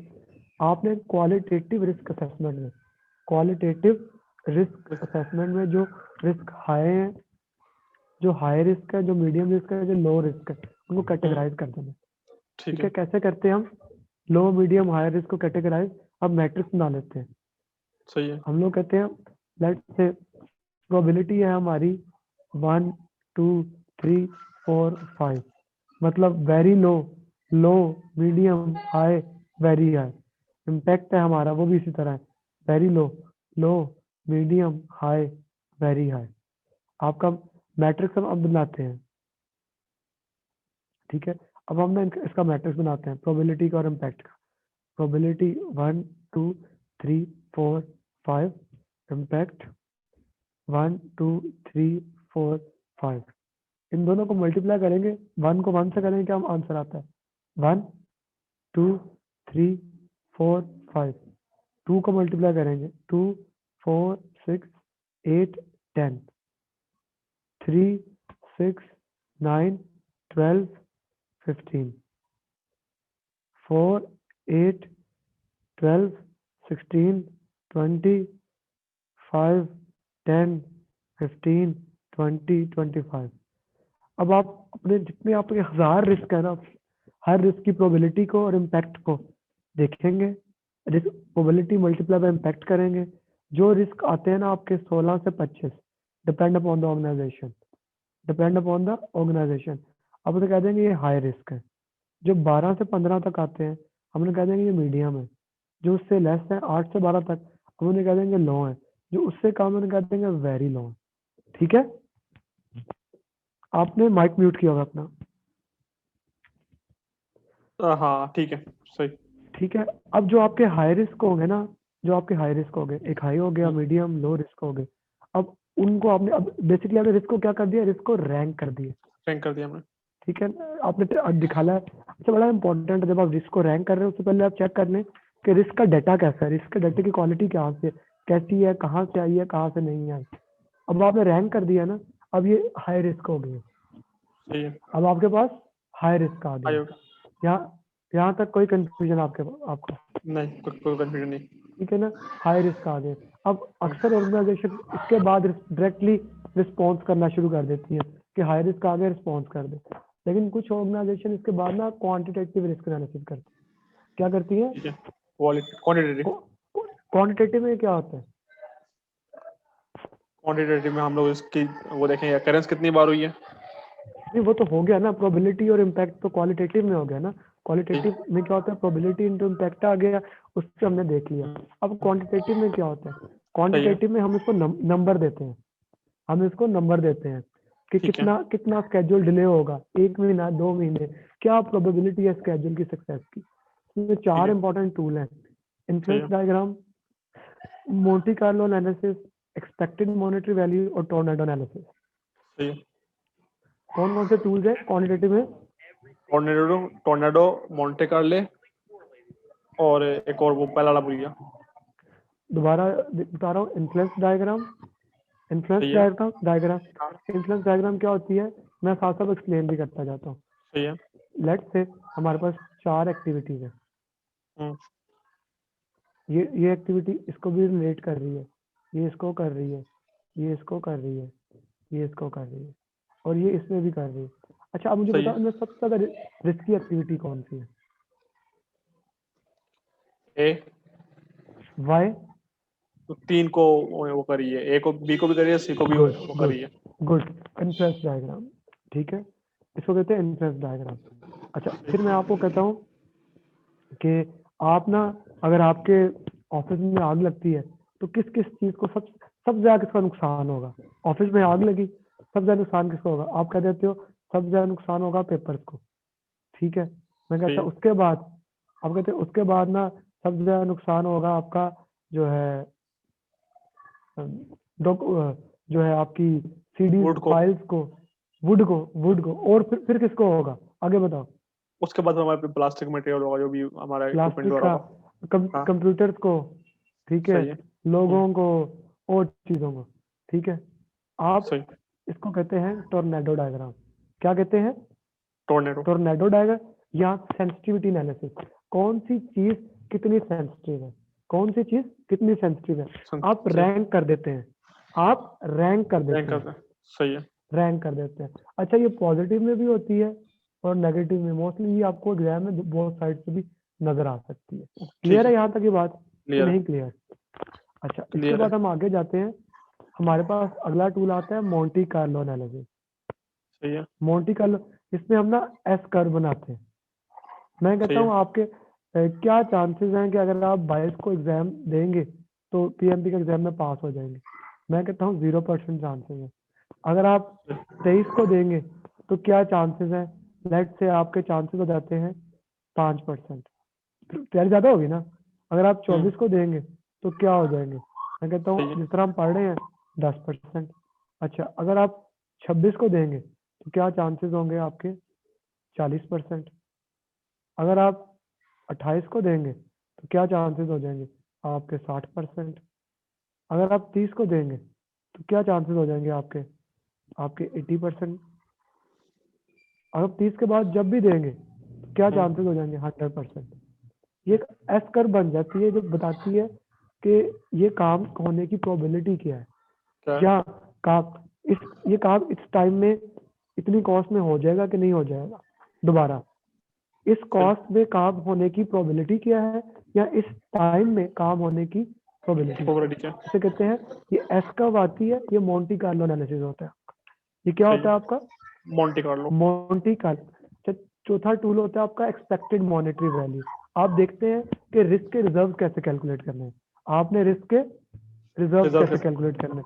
कैसे करेंगे? सिंपली सारे रिस्क की प्रोबेबिलिटी वर्सेस इम्पैक्ट को मल्टीप्लाई करके ऐड कर देंगे। सिंपल है ना? प्रोबेबिलिटी मल्टीप्लाई बाय इम्पैक्ट कर देंगे। मैं आपको दिखाता हूँ एक सेकंड, एक एग्जांपल। ये देखें, आपका एक रिस्क है कि हार्डवेयर की कॉस्ट बढ़ सकती है, एक सही है। रिस्क है लाइसेंस की कॉस्ट बढ़ सकती है, रिसोर्स की कॉस्ट कम हो सकती है। जहाँ पे कॉस्ट कम हो सकती है वो पॉजिटिव रिस्क हो गया, यहाँ कॉस्ट बढ़ सकती है वो नेगेटिव रिस्क हो गया। वो क्या हो सही है। गया? नेगेटिव। नेगेटिव रिस्क हो गया, ठीक है। आपकी प्रोबेबिलिटी और डिस्ट्रीब्यूशन आ गई आपके पास, ठीक है। आप उन सबको मल्टीप्लाई और ऐड कर देते हैं, आपकी एक्सपेक्टेड मॉनेटरी वैल्यू आ जाती है। इधर न्यूमेरिकल देखे जरा जी, समझ आ रही है इसमें? हाँ देख रहा हूँ मैं। हाँ जी जी देखें। सिंपल वही केस ने क्या नाम है, प्रोबेबिलिटी 10% थी तो इम्पैक्ट को उसने -1000 से मल्टीप्लाई किया, तो माइनस होने से वो -1000 हो गया। इस तरह लाइसेंस की कॉस्ट इंक्रीज होती है तो उसमें उसको मल्टीप्लाई किया तो -12000। ये आगे जो ईएमवी है वो 12000 होना चाहिए, आई थिंक 1200 नहीं होना चाहिए। इसी तरह ऊपर भी वो -10,000 होना चाहिए।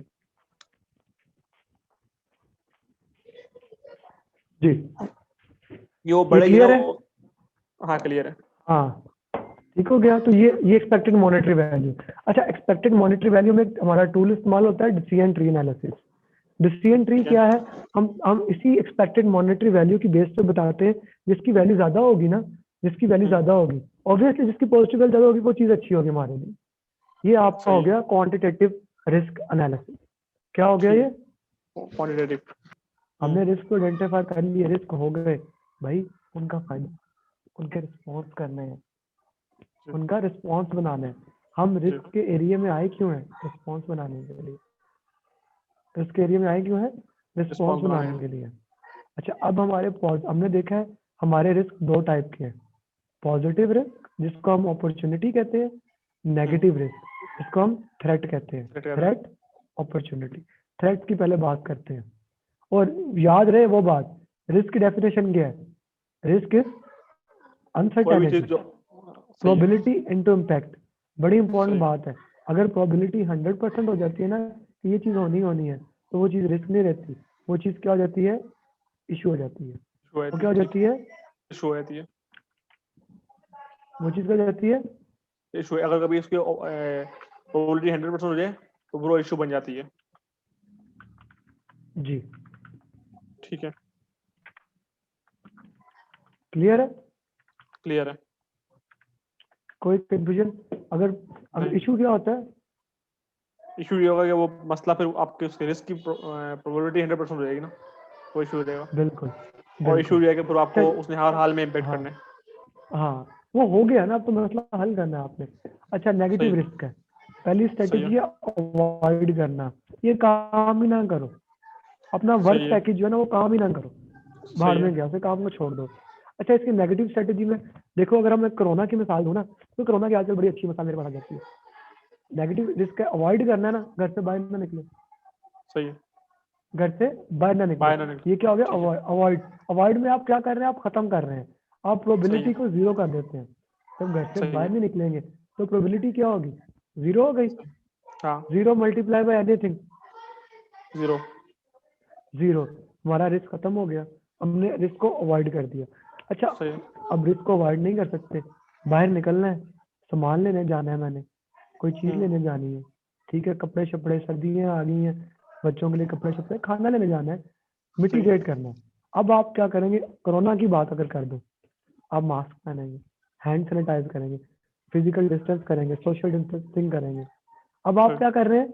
अपनी प्रोबेबिलिटी को कम कर रहे हैं, सही है। प्रोबेबिलिटी को कम कर काम रहे हैं। करें। प्रोबेबिलिटी कम करेंगे, रिस्क कम हो जाएगा। कम आप होगा। रिस्क को मिटिगेट कर रहे हैं, ठीक है। फिर रिस्क की सही है। तीसरी स्ट्रेटेजी है ट्रांसफर करना। गाड़ी सही है है। आपके पास, बिल्कुल। इंश्योरेंस करवाई हुई है?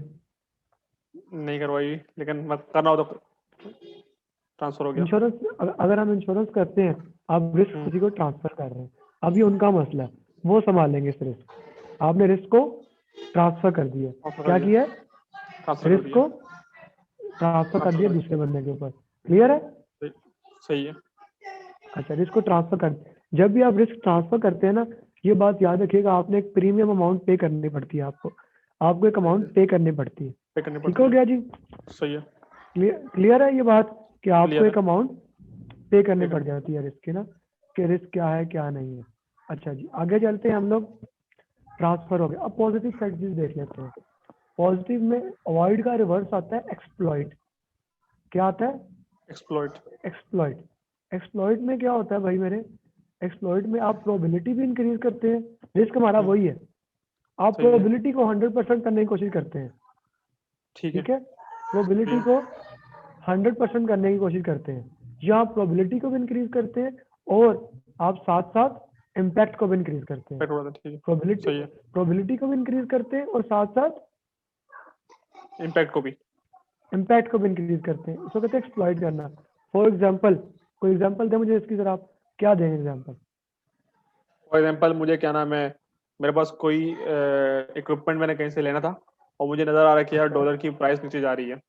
अच्छा, इक्विपमेंट की गुड। मुझे अभी एकदम नीड भी नहीं है, मैं उसका लेट्स से 3 हफ्ते बाद मुझे उसकी नीड है। ठीक है, गुड। मुझे पता लगा कि यार अभी डॉलर जो है ना 3 हफ्ते बाद और नीचे आ जाएगा, तो मैं क्या करूँगा, मैं उसको अभी उसको रोक दूंगा, उसको नहीं मंगाऊंगा। ओके। मैं उसको 3 हफ्ते गुड। बाद जब देखूंगा जरूरत होगी तब मंगा लूंगा। ओके। तो मुझे जो बिल्कुल मैक्सिमम उससे बिल्कुल, बड़ी बड़ी अच्छी एग्जाम्पल दिया आपने। आप कोशिश करते हैं कि 100% अपॉर्चुनिटी आपकी हो जाए। For ji. एग्जाम्पल, आप एक नई टेक्नोलॉजी इस्तेमाल कर रहे हैं जिससे 50% सेविंग हो जाएगी, वो आपका जी। एक्सप्लॉइट है। अब मैं एक और एग्जाम्पल देता हूँ जो मैंने बेसिकली की है। मैंने 2-3 प्रोग्राम खरीदने थे, ठीक है, यूडेमी से, लेकिन सही है। यूडेमी के पैसे ज्यादा हुए थे। अब हम्म, मैं वेट कर रहा हूँ किसी बात का। 25 का। ठीक है। 25 को क्या होगा? Black Friday. यस, मैं उस अपॉर्चुनिटी को हाँ, एक्सप्लॉइट करूंगा। एक्सप्लोर मैं करूंगा। उस दिन जो, मैं एक की बजाय 8-9 प्रोग्राम खरीद लूंगा। सही है।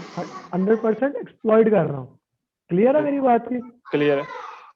ठीक है, अब आगे चलते हैं एनहांस में। अब आप इसमें ना आप प्रोबेबिलिटी को 100% नहीं कर सकते, सही ठीक है। है। आप प्रोबेबिलिटी आप कोशिश करते हैं जितनी मर्जी ज्यादा हो जाए। अच्छा, एक्सप्लॉइट और एनहांस का ना बड़ा फर्क ये होता है कि एक्सप्लॉइट में ना आप प्रोबेबिलिटी एंड इम्पैक्ट दोनों इंक्रीज करते हैं, एनहांस ठीक में है। प्रोबेबिलिटी और इम्पैक्ट एक चीज को इंक्रीज करने की कोशिश कर रहे हो। सही है। ठीक हो गया। तीसरी सही आपकी है। ऑप्शन आती है शेयर।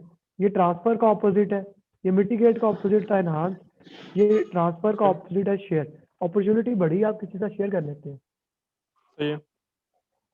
हम एग्जांपल लेते हैं, आपने वो लिया प्रेप कास्ट का सिमुलेटर लिया, अब उसकी कीमत $125, आपने 2 लोगों के साथ शेयर कर लिया, हाँ आप शेयरिंग होगी ना, सिंपल सी एग्जांपल है। जी, अच्छा, फिर इसके बिल्कुल। बाद आती है एक्सेप्ट। एक्सेप्ट दोनों में होती है, एक्सेप्ट एक्टिव एक्सेप्ट दोनों में होती है। एक्सेप्ट की 2 टाइप है, एक्टिव एक्सेप्टेंस। एक्टिव में क्या होता है, आप प्लान्स बनाते हैं, आप प्लान्स बनाते हैं, कोई मसला आया, लेकिन बड़ी इंपॉर्टेंट चीज है, प्लान ऐसे बनाते हैं, आप करते कुछ नहीं, आप ऐसे बैठ जाते हैं, ये बैठ के सही सामने है। मसला आएगा तो हमने प्लान बना दिया। देखो, फॉर एग्जाम्पल, मेरी लाइट खराब है, मेरे बल्ब खराब है, मैं कह रहा हूँ कि यार अगर ये आया, अगर घर में आग लगी तो मैं फायर एक्सटिंग्विशर इस्तेमाल कर लूंगा। आप इसे कहते हैं कॉन्टिजेंसी प्लान बनाते हैं आप। सही और है। आपका साथ में प्लान बी भी होता है। प्लान बी होता है ना, आग बुझी तो घर से भाग जाऊंगा, सही। ठीक है। ठीक है। आप इसमें प्लान बनाते हैं, क्लियर है कि नहीं क्लियर, क्लियर है। ठीक है। अच्छा, मैं एक एग्जांपल देता हूँ कॉन्टिजेंसी। दिस रिस्क के बारिश होगी, मटेरियल होगा, अगर बारिश होगी आप तरपाल रख लेते हैं, तरपाल सही है। ऊपर डाल देंगे, ठीक है ना। बिल्कुल। ये प्लान ए है कि तरपाल सही ऊपर है। डाल लेते हैं, ठीक है। सही है। अच्छा जी, प्लान बी क्या है कि अगर आप तब तक मटेरियल नहीं इस्तेमाल करेंगे जब तक सूखेगा नहीं। वगैरह। ये है कॉन्टिजेंट, ये कहते हैं कॉन्टिजेंसी रिजर्व।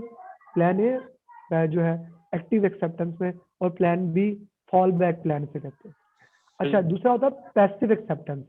पैसिव एक्सेप्टेंस क्या होता है, हम हाथ पे आकर के बैठे रहते हैं, कोई प्लान नहीं बनाते, जब आता है तो हम जुगाड़ लगाते सही है। हैं। जुगाड़ को इंग्लिश में कहते हैं वर्क अराउंड। क्या कहते हैं, वर्क अराउंड। Work around. आखिरी स्ट्रेटेजी है एस्केलेट करना। क्या करना, एस्केलेट। एस्केलेट का मतलब क्या होता है, अपनी मैनेजमेंट को बता देना कि भाई ये हो गया, आप देख लो। अब ये बिल्कुल ठीक है। इस तरह फिर हमारा रिस्क प्लान पूरा बन जाता है। इसमें आ जाता है रिस्क के ट्रिगर क्या होंगे। ट्रिगर मतलब इससे इसके बाद ये चीज होने वाली है, ट्रिगर मतलब इसके बाद ये चीज होने वाली है। रिस्क सही। ट्रिगर्स क्या होंगे, रिस्क के सिम्टम्स क्या होंगे। फिर हम देखते हैं ट्रिगर हो गया हमारा रिस्क का। अच्छा, रेजिडुअल रिस्क फिर क्या होता है, आपने प्लान एक- इम्प्लीमेंट किया, हाँ हम्म, बताएं।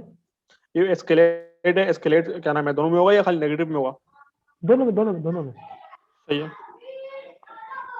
रेजिडुअल रिस्क क्या होता है, कौन सा रेजिडुअल? हाँ क्या होता है। रेजिडुअल बेसिकली ऐसा रिस्क होगा जो कि रहेगा, आपने एक बार उसको कवर कर लिया लेकिन फिर भी उसको इम्पैक्ट और प्रोबेबिलिटी रहेगी कि दोबारा हो सकता है। जी क्लियर है। रेजिडुअल मैं रिस्क बता। देखो यार, रेजिडुअल रिस्क वो है जो रिस्क बच जाता है, वो सही जो है। रिस्क बच जाता है, जो रिस्क बच जाता है उसको हम कहते हैं रेजिडुअल रिस्क। आपने प्लान सही है। इंप्लीमेंट किया फिर भी बच गया। इसकी मिसाल क्या है, आप चाय बनाते हैं, हम्म। ठीक है, चाय बना के चाय, ये मैं चाय पी रहा हूँ इस वक्त ना, हम्म। अब चाय को पोनी या स्ट्रेनर डालते हैं कि पत्ती अंदर ना जाए, लेकिन फिर भी सही। मैं देख रहा हूँ 2-3 दाने अंदर आ गए, दैट इज रेजिडुअल रिस्क। सही है। आपने उसको ठीक क्या हो नाम है गया, रिस्पॉन्स बनाया लेकिन उसके बावजूद हो गया। थोड़ा सा रह गया, थोड़ा सा थोड़ा सा। रह गया, थोड़ा सा रह गया, थोड़ा सा, सही है। रह गया। उसको आप कहते हैं रेजिडुअल रिस्क, ठीक है। क्या कहते सही हैं। है। रेजिडुअल। अच्छा, सेकेंडरी रिस्क क्या होता है, आपने एक रिस्क किया उसकी वजह से कोई और रिस्क हो गया, एक रिस्क सही किया है। उसकी वजह से एक और हो और हो गया। गया, और हो गया, सेकेंडरी रिस्क कहते हैं। That is all about risk management. आपका सही है। रिस्क पूरा हो गया, रिस्क रजिस्टर अपडेट करके आपने लिख दिया कि रिस्क होगा तो आप उसने उसको ऐसे करना है ऐसे करना है, आपका रिस्क रजिस्टर पूरा हो गया। जी, रिस्क के अंदर आपका कोई क्वेश्चन है मेरे भाई। ये आखिरी रिस्क आपने क्या, सेकेंडरी? हाँ सेकंड। सही है। सेकेंडरी रिस्क, सही है। सेकेंडरी रिस्क क्लियर है। ठीक है। क्लियर है। कोई क्वेश्चन इसके अंदर, नहीं, कोई नहीं। ठीक हो गया जी। अब हम आगे चलते हैं जी, आगे चलते हैं। अब चलो। हम लोगों ने प्रिक्योरमेंट कर, हम लोग देखते हैं, हमने प्रिक्योरमेंट अगर करनी है, ठीक है, आपने प्रिक्योरमेंट करनी है तो आप देख लेते हैं आपने प्रिक्योरमेंट कैसे करनी है अलॉन्ग द वे, क्या चीजें लेकर आनी है, क्या नहीं लेकर आनी है आपने, अब वो सारा कुछ देख लेते हैं। ठीक अच्छा, है, एक और चीज ये ऊपर, प्रिक्योरमेंट, अच्छा हम लोग कम्युनिकेशन में पीसीएम पे लिखा हुआ है, ठीक है ना, ये प्लान कम्युनिकेशन मैनेजमेंट प्लान है, तो इसमें रिस्क हाँ मैनेजमेंट प्लान ये तो नहीं होगा ना, ये गलत, नहीं नहीं, ये वो भी अभी आएगा। वो एडिट कर रहा हूँ ना, अभी वो हाँ अभी एडिट हम कर रहा डिस्कस हूँ ना मैं करने हैं। अभी, ठीक, वो मैं एडिट कर रहा था तो वो उसमें आ गया। देखिए ना, ये सही प्रिक्योरमेंट वाला भी नीचे जाएगा यहाँ पे, वो सही। बनता जा रहा है ना, हम्म, तो ये उसके उसमें बनता जाएगा, हम लोग उसको एक्सपेंड करते जा रहे हैं ना, हम उसको प्लान सही। एक्सपेंड करते जा रहे हैं। ये यहाँ पे आ गया, ये यहाँ तक रिस्क आ गया, यहाँ पे हमारा प्लान प्रिक्योरमेंट मैनेजमेंट में आप क्या करेंगे, आपकी आपके पास प्रिक्योरमेंट मैनेजमेंट प्लान आ जाएगा, आप डिसाइड कर लेंगे चीज खरीदनी है कि बाहर से बनानी है, मेक और बाय एनालिसिस आ जाएगा। अच्छा, आप कुछ चीज बनाते हैं या कहीं से लेते हैं, उसके क्या रीजन होती है, उस पर आप देखते हैं आपके को क्यों क्यों लेते हैं, आप बर्गर बाहर से खाते हैं, घर में क्यों नहीं बनाते। या तो क्या नाम है, बिजी हूँ, बना नहीं सकते, या फिर क्या नाम ओके, है, मुझे बनाना नहीं आता, मैं उसमें बनाना मेरी नहीं आता, एक्सपर्टीज ये नहीं है। सारा एक्सपर्टीज नहीं है, ठीक है, हम्म, मेक और बाय करते हैं, बाहर से खरीदना है, खुद बनाना है, ठीक है। अच्छा, अगर बाहर से खरीदना है तो कहाँ से खरीदना है, मैं को अच्छी जगह से करूँगा जहाँ से मुझे होगा कि यार अच्छी सही। जगह, अच्छी जगह कैसे, पास रेफरेंसेस होंगे, आपको सही है पता ये। होगा उसकी कॉस्ट अच्छी होगी, उसकी क्वालिटी अच्छी होगी, कॉस्ट बाय क्वालिटी अच्छी होगी, कुछ ना कुछ ऐसा होगा उसका, इसको आप जी, कहते हैं सोर्स सिलेक्शन क्राइटेरिया, ठीक सही। है, आप कहते ठीक हैं है, source source selection selection right. Criteria, ठीक है। फिर आप मार्केटिंग करते हैं, अगर किसी को देना है आपने काम, तो स्टेटमेंट ऑफ वर्क लिखते हैं, दो वर्ड में लिखते हैं कि क्या क्या चीजें हैं क्या नहीं है। अच्छा, आप किसी एक दुकान से जाएं, कपड़ा खरीदने जाते हैं, एक मार्केट में जाते हैं, हम्म, अच्छा, एक मार्केट में रेट ऑलमोस्ट एक जैसे होते हैं, +-5%। बिल्कुल। आपने अगर उसका असल प्राइस पता करनी है, फिर आप किसी दूसरी मार्केट में जाते हैं या कंसल्टेंट से पूछते हैं, इसे कहते हैं इंडिपेंडेंट कॉस्ट एस्टिमेट, सही। इंडिपेंडेंट एस्टिमेट लेते हैं, क्या लेते हैं ठीक है, इंडिपेंडेंट एस्टिमेट्स। आप इंडिपेंडेंट एस्टिमेट्स लेते हैं, ठीक है। इंडिपेंडेंट कॉस्ट एस्टिमेट्स आपके पास आ जाते हैं कि भाई क्या क्या है, क्या एस्टिमेट्स है, आप इंडिपेंडेंट कॉस्ट एस्टिमेट लेते हैं। फिर आप लिखते हैं अपनी statement of work, for example आपने वो बर्गर खाना है या घर बनाना है, आप लिखते हैं मुझे जी एक बर्गर चाहिए जी, बर्गर कौन सा वाला होना चाहिए, बर्गर गोल बर्गर हो, उसके अंदर चीज होना चाहिए, उसमें 2 कबाब की टिक्की हो, उसमें ये सॉस हो, ये हो, पूरी स्टेटमेंट ऑफ वर्क लिख के भेज देते हैं, जी, ठीक है। सही। ये आपका प्रिक्योरमेंट मैनेजमेंट प्लान और ये प्रिक्योरमेंट का एरिया हो गया सारा का सारा। एक सही। बात इंपॉर्टेंट है, प्रोजेक्ट मैनेजर कोई चीज साइन नहीं करता, पैसों के टाइम पे ठीक। बात होती है ना, वो मोस्टली दूसरा डिपार्टमेंट होता है वो साइन करता है। फिर इसमें हमारे आ जाते हैं कि आप कॉन्ट्रैक्ट कौन सा करते हैं किसी के साथ। आपके ठीक है। 3 मेजर टाइप के कॉन्ट्रैक्ट होते हैं, पता है कौन कौन से होते हैं। नहीं। एक कॉन्ट्रैक्ट होता है आपका फिक्स प्राइस कॉन्ट्रैक्ट, सही है। अच्छा ठीक ये है, वाला ठीक कौन सा है, हाँ। Contract, fix fix price price होगा, कॉन्ट्रैक्ट होता फिर कॉस्ट प्लस है, ठीक है। फिक्स प्राइस होगा, और fix price plus fix fee होगा, और अच्छा, वो होगा क्या नाम है, टाइम एंड मटेरियल। एक टाइम एंड मटेरियल हो गया, एक आपका हो गया cost reimbursement, cost plus fix fee कह दिया, कॉस्ट रिम्बर्समेंट कह देते हैं। अच्छा, हम ये फिक्स प्राइस कब इस्तेमाल करते हैं और कॉस्ट रिम्बर्समेंट कब इस्तेमाल करते हैं, फिक्स प्राइस हम मतलब बताएं। इस्तेमाल करते हैं जब हमें क्या नाम है पता है कि हमारे पास जो स्कोप है वो बढ़ेगा नहीं, और हमारी रिसोर्सेज वगैरह की रिक्वायरमेंट क्लियर है। Yes, well done. Well done. Scope is 100% clear. We know that scope is clear. Scope is 100% clear कि scope क्या है क्या नहीं है, ठीक है। सही। वो scope clear होगा तो आप फिक्स प्राइस कॉन्ट्रैक्ट कर सकते हैं। अच्छा, जब scope clear है तो रिस्क किसके ऊपर होगा, अगर स्कोप क्लियर तो फिर हमारा क्या नाम है रिसोर्सेज की अवेलेबिलिटी पे वो होगा, रिस्क होगा। हमारे हमारे ऊपर रिस्क नहीं होगा ना। अगर हम बायर है, देखो एक बायर होता है एक सेलर होता है, बायर जी, वो बंदा होता है जो जिसने काम करवाना है, सेलर वो है जो कर रहा है, ठीक है ना। जी, जी, अगर आप घर बनवा रहे हैं ना, आप बायर हैं, और जो आपका सही घर है। बना के दे रहा है वो क्या है, वो सेलर है। अब आपका सेलर है। स्कोप क्लियर है, स्कोप आपका फिक्स है, ठीक है, तो आप सही है। फिक्स प्राइस कॉन्ट्रैक्ट कर रहे हैं, आप फिक्स प्राइस कॉन्ट्रैक्ट कर रहे हैं, तो रिस्क आवाज आना बंद किसके हो गई ऊपर है। आ गया, अब आ रही है आवाज? हाँ अब आवाज आ रही है?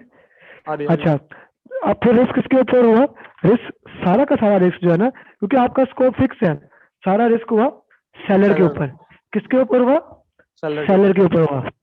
क्लियर हो गया? फिर क्लियर हो गया। दूसरी चीज अगर अगर आपका स्कोप क्लियर ना हुआ तो अब क्या होगा?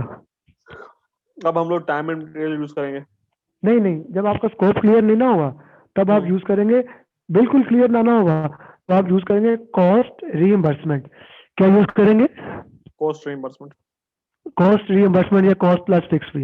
इसमें क्या होता है, इसकी मैं मिसाल देता हूँ अक्सर ही, कि आपका घर में कोई मसला हो गया, कोई लेट से मोटर खराब होगी, एसी खराब हो गया, आपने बंदे को बुलाया है काम करने के लिए।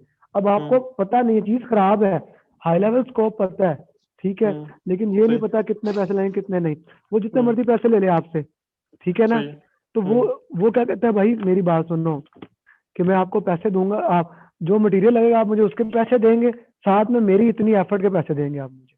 कॉस्ट सही। रिइंबर्समेंट प्लस फिक्स फी, मेरी ये फी होगी, मेरी सही। ये फी होगी। मेरी ये फी होगी। क्लियर हो गया जी? क्लियर हो गया। भाई क्लियर है कि कोई कंफ्यूजन अभी तक? नहीं क्लियर है। इसमें लेबर चार्जेस हो गए और साथ में आपकी हाँ, जो भी मटेरियल यूज होगा उसका, या यूं करेंगे उसके आपको उसके फिक्स अमाउंट देना, ऊपर से लेबर को फिक्स फी कर दें हम लोग। हाँ, ये भी कह सकते हैं, बिल्कुल ठीक है। हमने ना इसका हाई लेवल कॉन्सेप्ट समझना है। अच्छा,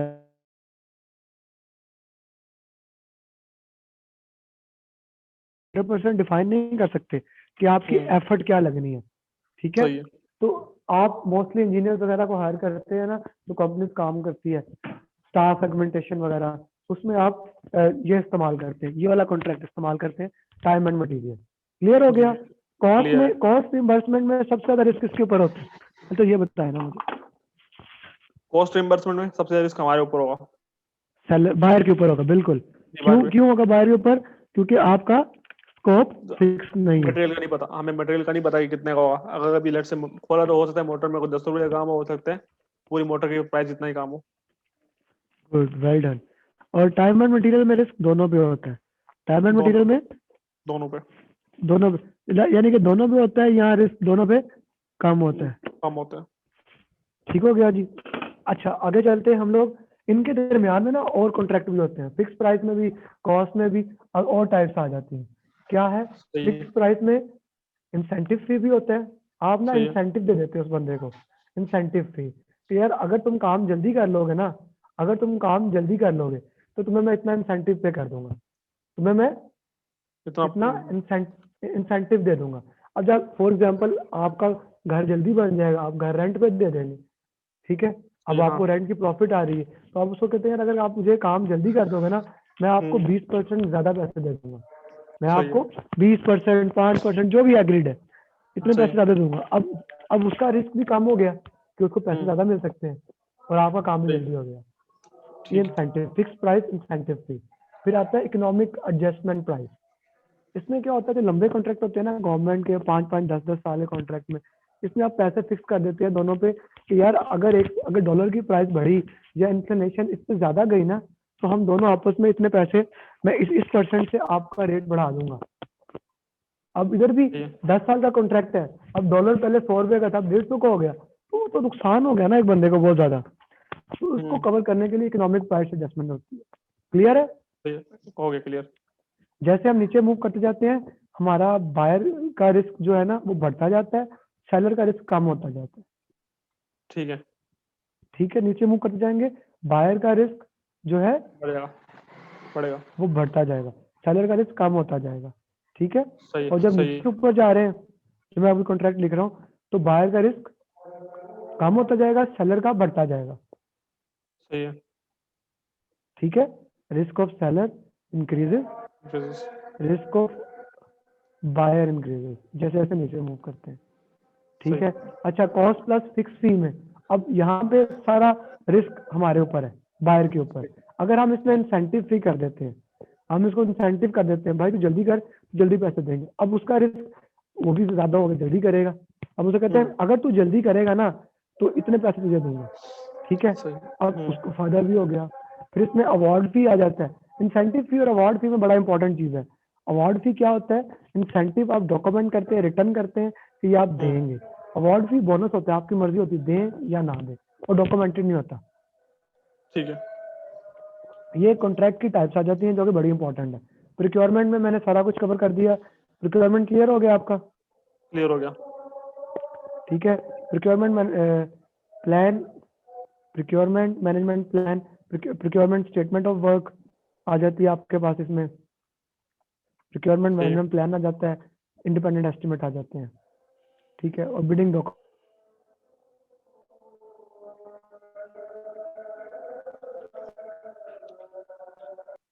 क्वालिटी मैनेजमेंट प्लान की आउटपुट आई थी क्वालिटी मैट्रिक्स और quality management plan. Quality management plan बताता है कि कैसे क्वालिटी मैनेज करनी है, स्टैंडर्ड्स कौन से होंगे। क्वालिटी मैट्रिक्स बताता है मैट्रिक्स आपने कैसे फॉलो करना है। अंदर आपका कॉस्ट बेनिफिट एनालिसिस आ जाता है, अंदर आपके बेंचमार्किंग आ जाती है और टूल्स आ जाते हैं। बड़ा इंपॉर्टेंट टूल है कॉस्ट ऑफ क्वालिटी।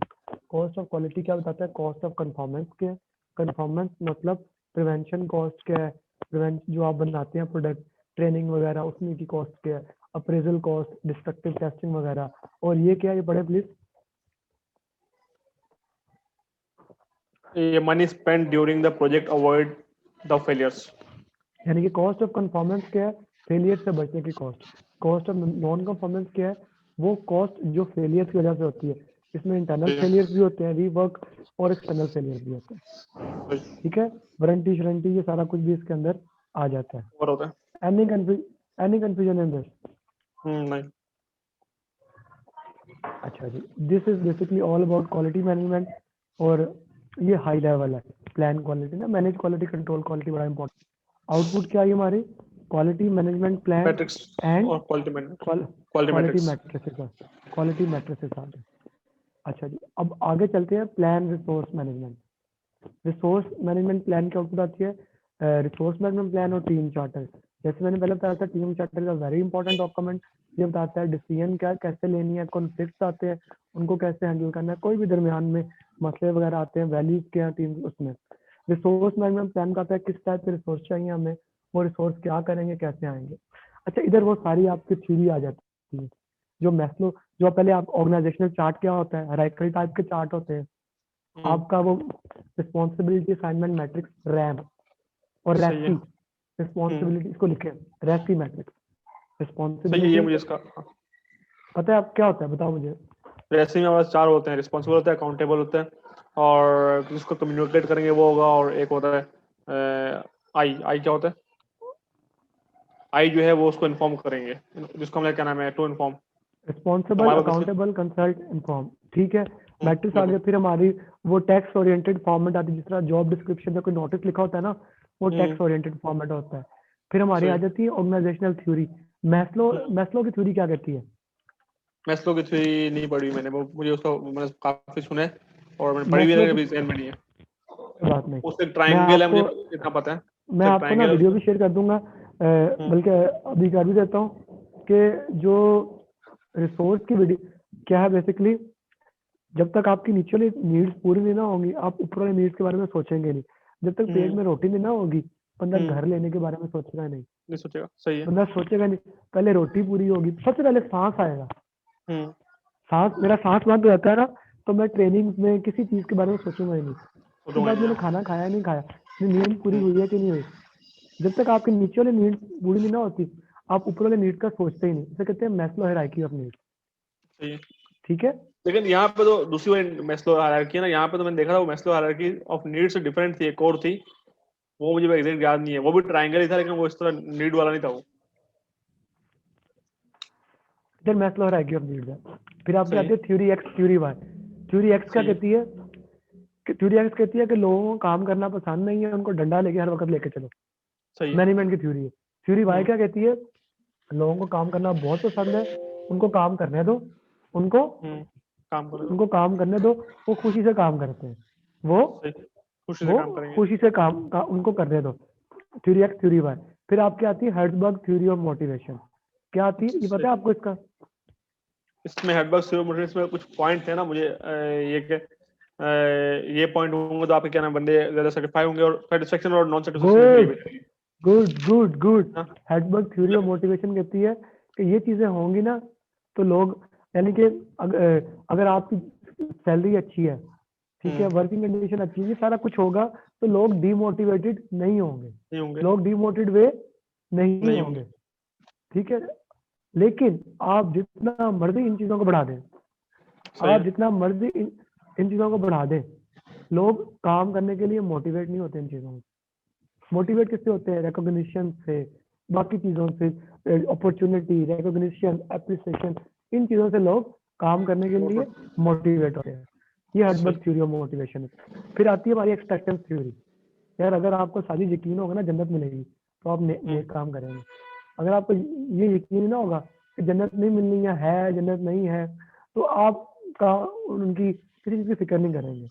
अगर आपको यकीन होगा ना कि पीएमपी पास करने से आपको फायदा होगा, तब आप पीएमपी की प्रिपरेशन करेंगे और इसका फिर आप पास हो जाएंगे। इसको कहते हैं एक्सपेक्टेंस थ्योरी। क्लियर है? क्लियर है, कोई कंफ्यूजन यहाँ तक? नहीं अभी तो कोई नहीं, अभी तक कोई कंफ्यूजन नहीं है। ये आपकी सारी थ्योरी। फिर एक आती है, मैंने आपको ना ये लिंक भी शेयर कर दिया है थ्योरीज का ना, ठीक है, वीडियोस का। जस्ट ऑल्दो हम इस वीडियो को तो अपलोड कर देंगे जस्ट फॉर रिवीजन ना। अच्छा, फिर सही। आपका आ जाता है, अगली थ्योरी आती है, हमने वो कर ली, एक्स वाई मैस्लो कर ली, हर्ट्जबर्ग कर ली। अच्छा, स्टेजेस ऑफ टीम, टीम कैसे मूव करती है, फॉर्मिंग, सही है, स्टॉर्मिंग, नॉर्मिंग, परफॉर्मिंग, पता है इनका? पता है। बताओ जरा। फॉर्मिंग में हम लोग सबसे पहले हमने अनाउंस किया कि यार ये बंदे हमारे पास हैं, टीम करेंगे, ठीक है, ये फॉर्मिंग हो गया। और आके वो साथ बैठेंगे, काम स्टार्ट करेंगे, ये अभी तक फॉर्मिंग में। स्टॉर्मिंग में, स्टॉर्मिंग में जब वो साथ बैठेंगे तो जाहिर सी बात है उनके आपस में कॉन्फ्लिक्ट्स होंगे, इख्तलाफात होंगे, तो वो थोड़ा सा स्ट्रॉन्ग होगा। फिर नॉर्मिंग होगा। ओके नॉर्मिंग में क्योंकि ओके। उनके इख्तलाफात अब जाहिर सी बात है लेकिन ठंडे तो होंगे ना, तो जब उनके क्या में अच्छा इख्तलाफात ठंडे हो जाएंगे या आपस में चीजें सॉर्ट आउट हो जाएंगी तो वो नॉर्मिंग की फॉर्म में आ जाएंगे। और फिर आखिर में ओके परफॉर्मिंग है। परफॉर्मिंग में जो है वो लोग साथ में काम करेंगे, एक दूसरे को कोलैबोरेट करेंगे और करते हैं, ठीक है। और एक ठीक और है आखिर गुड। में फॉर्मिंग, नॉर्मिंग, एडजॉर्निंग। एडजॉर्निंग में क्या हम लोग एडजर्निंग, काम गुड कर दिया गुड और गुड। हमने क्या नाम है कर लिया। अब हम अपने अपने अपने घर जाना है, अब हमने अपने अपने जी, घर जाना है, तो खुशी भी है दुख भी है। गुड, आपको आइडिया है। मेरा मकसद आपको बेसिक आइडिया ही देना चीजों का। अच्छा, सही, उसके बाद आप आगे चलते हैं। दूसरी टेक्निक आपकी आती है एस्टिमेट रिसोर्स। क्या आती है? इसी के अंदर एस्टिमेट रिसोर्स, दूसरा रिसोर्स है एस्टिमेट एक्टिविटी रिसोर्स। सही रिसोर्स है, एस्टिमेट आ जाते हैं। ठीक है, सही है, एक आपका था रिसोर्स वाले में दो दो थे, प्लान रिसोर्स मैनेजमेंट और दूसरा है एस्टिमेट एक्टिविटी रिसोर्स। रिसोर्स। इसमें कौन सा टूल्स आएंगे भला? ये फिर एस्टिमेशन की बात हो रही है, तो कौन से टूल्स एंड वही टेक्निक्स वही आएंगे? होंगे, क्या नाम है, बॉटम अप होंगे, एनालॉगस होगा गुड और गुड, पैरामीट्रिक होगा। जी बिल्कुल गुड। सही, वो चार होंगे। ये रिसोर्स और बेसिस ऑफ एस्टिमेट्स आ गए। अच्छा जी, ये हम लोगों का कवर हो गया, ये हमारा प्लानिंग का ये भी कवर हो गया। अच्छा जी, अब हमारा प्लानिंग का क्या रह गया? कम्युनिकेशन और स्टेक होल्डर रह गया। हम्म, अच्छा, कम्युनिकेशन मैनेजमेंट प्लान में क्या होता है बेसिकली? अब कम्युनिकेशन में ठीक लिख दिया ना? हाँ, हाँ, मैं इसको जरा कम्युनिकेशन मैनेजमेंट प्लान आ गया। कम्युनिकेशन मैनेजमेंट प्लान असल में क्या है? किसको कौन सी इंफॉर्मेशन कब किस फॉर्मेट में चाहिए, डिलीवर करनी है। कब कौन सी इंफॉर्मेशन किस फॉर्मेट में चाहिए। सही, very important thing, exam point of view में से बड़े क्वेश्चन आते हैं इसमें से। किसको कौन सी इंफॉर्मेशन कब चाहिए, ये कौन बताता है? किस फॉर्मेट में चाहिए, ये कौन बताता है? ये हमारा communication communication management plan. Communication management plan बताता है। क्या बताता है कम्युनिकेशन मैनेजमेंट प्लान? ये किसको क्या इन्फॉर्मेशन कब चाहिए, किस फॉर्म में चाहिए। Right format, right audience, right time right to time, have right impact. ठीक है, सही, ठीक कम्युनिकेशन है, मैनेजमेंट प्लान बताता है हु नीड्स व्हाट इंफॉर्मेशन, कौन से फॉर्मेट में, कौन ऑथराइज है इस इंफॉर्मेशन का, इंफॉर्मेशन कैसे निकाल सकते हैं, ये कब निकाल सकते हैं, टाइम जोन क्या है, कल्चर क्या है, बैरियर्स क्या है, ये सारा कुछ कम्युनिकेशन मैनेजमेंट प्लान बताता है। अप्रोच सही, कैसे होगी, कैसे लेके चलेंगे, कम्युनिकेशन सही, इंटरनल होगी, एक्सटर्नल होगी, अपवर्ड होगी, डाउनवर्ड होगी, ये सारा कुछ हमारा कम्युनिकेशन मैनेजमेंट प्लान बता रहा है। फॉर्मेट कौन सा होगा, रिटर्न होगा, वर्बल होगा, ओरल होगा। रिटर्न वर्बल सही। में क्या फर्क होता है? रिटर्न वर्बल में ये फर्क होता है कि रिटर्न जो है हम लोग कोई ना कोई बैक एंड वर्ड फॉर्म में, तो ईमेल होगी, कोई लेटर साइन होगा, कोई हार्ड कॉपी होगी। वर्बल में सिर्फ हमने कॉल कर ली, मीटिंग कर ली, इंटरव्यू कर अच्छा लिया। जी, अच्छा, हाँ यही ठीक हुआ। है, चलो जी आगे चलते हैं प्लीज, आगे चलते हैं। रिटर्न हो गया। अच्छा, कम्युनिकेशन हमेशा करेक्ट होनी चाहिए, कंसाइज होनी चाहिए, यानी कि करेक्ट मतलब स्पेलिंग वगैरह ठीक होनी चाहिए, कंसाइज होनी चाहिए, क्लियर होनी चाहिए, कोहेरेंट होनी चाहिए, कंट्रोल्ड होनी चाहिए। वही 7 से आ जाएंगे आपने देखना है, हाँ 5C, हम 5C कहते हैं। 7C आप बताओ कौन कौन से होते हैं? इसमें। याद तो करनी है पढ़े में। वही करेक्टनेस होता है, क्लैरिटी होती है, क्लियर, बस ठीक है, करेक्टनेस। आपको क्लियर है, ठीक है। आपने देखना है स्टेक होल्डर कहाँ पे है, उनकी लोकेशन के मुताबिक आपने टेक्नोलॉजी इस्तेमाल करनी है। चाइना बात कर रहे हैं आप ना, तो आप व्हाट्सएप नहीं इस्तेमाल कर सकते, वी चैट इस्तेमाल करना है। जी। आपने देखना है कि कम्युनिकेशन पुश है। पुश कम्युनिकेशन क्या होता है? कुछ कम्युनिकेशन जो हम लोग किसी और को के लिए। हम पुश कर रहे हैं, पुश कर हाँ, रहे हैं, ईमेल्स, मेमोस, ये सारे पुश कम्युनिकेशन है, ठीक है। सही है, सही इंटरेक्टिव है। कम्युनिकेशन क्या होता है? जो इंटरेक्टिव दो आपस वीडियो। में बात कर रहे हैं ना, वीडियो कॉन्फ्रेंस वगैरह, ये इंटरेक्टिव कम्युनिकेशन है। पुल क्या है? ई लर्निंग वगैरह, ये पुल है आपकी। आपने सही है। कम्युनिकेशन मैनेजमेंट प्लान बताना है, आउटपुट में आएगा। अच्छा, एक बड़ी इंपॉर्टेंट चीज कम्युनिकेशन मैनेजमेंट प्लान से पहले कहते हैं नंबर ऑफ चैनल्स कितने होंगे। नंबर ऑफ चैनल्स का फॉर्मूला क्या होता है? n into n minus 1/2। अगर 5 लोग हैं तो क्या हो जाएगा? 5 इंटू 5 माइनस 1, 4, 2, 10 चैनल हो जाएंगे। क्लियर है? क्लियर है। किसको कौन सी इंफॉर्मेशन है चाहिए, ये ऑर्गेनाइजेशनल चार्ट बताएंगे आपको। दोबारा इंफॉर्मेशन कहाँ स्टोर होती है, रिट्रीव कैसे होगी, डिस्ट्रीब्यूट कैसे होगी, कौन से कल्चर है, कौन से लोग इन्वॉल्व होंगे, ग्राउंड के रूल्स क्या है, कब कम्युनिकेशन देनी है, वीकली, मंथली, डेली, ये सारा कुछ कहाँ पे होता है? कम्युनिकेशन मैनेजमेंट प्लान के अंदर, ठीक है। स्टेक होल्डर्स को इन्फॉर्मेशन कब चाहिए, सारा कुछ करना था। Very important from exam point of view. इस पे आपने अच्छा खासा टाइम लगाना है, ठीक सही है। है, ठीक है। अच्छा जी, स्टेक होल्डर से अब आपने, अब हमारा ये हो गया, सॉरी जी, हमारा ये कम्युनिकेशन मैनेजमेंट प्लान हो गया, ठीक है। अब हम चलते हैं अपने आखिरी टॉपिक पे, वो क्या है? Plan, stakeholder engagement plan. Output में क्या आता है? Stakeholder stakeholder register. Engagement plan. Stake सही होल्डर है, रजिस्टर तो बन गया ना डेल्टा फायर रिस्क में ना, सही है, तो ठीक है। यहाँ बन गया था ना। अब यहाँ पे हाँ, स्टेक होल्डर मैनेजमेंट प्लान आएगा, एंगेजमेंट प्लान आएगा। ठीक हो गया जी? सही है। कोई कंफ्यूजन यहाँ तक? कोई नहीं। अच्छा जी, स्टेक होल्डर एंगेजमेंट प्लान क्या आपको बता रहा है कि कौन से स्टेक होल्डर को कितनी इंफॉर्मेशन चाहिए। आपने स्ट्रेटजीज बनानी है ताकि स्टेक होल्डर्स को एंगेज कर सके, उनकी नीड्स को पूरी कर सके, उनकी नीड्स को, उनके इंटरेस्ट को, उनके इम्पैक्ट को। बड़ी इंपॉर्टेंट बात है। अगर आपने किसी बंदे के साथ स्टेक होल्डर को मैनेज करना है ना, तो स्टेक होल्डर मैनेजमेंट प्लान बताएगा कि कौन सी स्ट्रेटजी इस्तेमाल करनी है, कौन सी नीड्स इस्तेमाल करनी है, क्या इंटरेस्ट है, क्या इम्पैक्ट होंगे। ये फर्क है स्टेक होल्डर में और कम्युनिकेशन में। स्टेक होल्डर मैनेजमेंट प्लान बताता है स्ट्रेटजीज क्या होंगी, कैसे करेंगे। कम्युनिकेशन मैनेजमेंट प्लान उन स्ट्रेटजी को इम्प्लीमेंट करता है, ठीक है। ठीक है, क्लियर है? सही इनपुट्स है। आती हैं, चार्टर, प्लान, ठीक है। आप देखते हैं कैसे उनसे आपने लेके चलना है, क्या चीजें देखनी है, बेंच मार्किंग सही है। करते हैं, प्रायोरिटाइज करते हैं लोगों को। एक बहुत इंपॉर्टेंट टूल आता है इसके अंदर, मैं खोलता हूँ एक second, stakeholder engagement matrix. आप देखते हैं उसमें स्टेक होल्डर की करंट स्टेट क्या है। ये वीडियो में था, जो आपने वीडियो देखी था ना? हाँ, ये था। वीडियो हाँ, खाली देखी मैंने, आपने लेकिन देखना मैं है, देखूंगा। हाँ, ये आपने कि पहले स्टेक दिखाया होल्डर था मुझे आपने। हाँ, स्टेक होल्डर अनअवेयर है, रेजिस्टेंट है, न्यूट्रल है, कहाँ पे है, उसकी करंट स्टेट क्या है, और आप उसको चाहते हैं कहाँ।